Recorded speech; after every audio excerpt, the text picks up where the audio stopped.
Pagaliau išsiaiškinom pačią silpniausią mūsų mylimo konstruotų darytų automobilių vietą.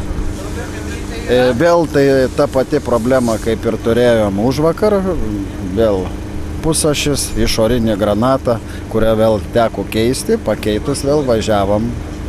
Ir davažiavom be didelių vargų, visa kita, tik tai tiek, kad sulaukt tamsos kopose nėra didelis malonumas. Bet mes grįžom į bivaką, kupini energijos, ryžtų ir norų važiuoti toliau. Gerai, kadangi esam čia, tai gerai, nes atvažiavam tik su galu, tiksliau remontavomės vėl pas mus.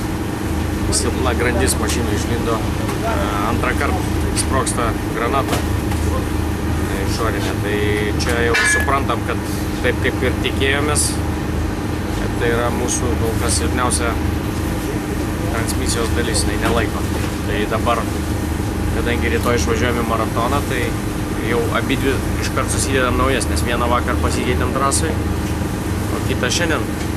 Bet dar dabar visai naujas susidedam, kad jau tikrai išvažiuotumėm maratoną ir paimsim gal net ir atsarginės. Bet toks tik nesmagus dalykas, kad kovot mums reikia ne tik su Dakaru, bet ir su automobiliu, žinai. Bet šiaip viskas tvarkoja, tai ką, čia viskas normaliai. Mes svarbiausia susitvarkom ir jaučiamės gerai.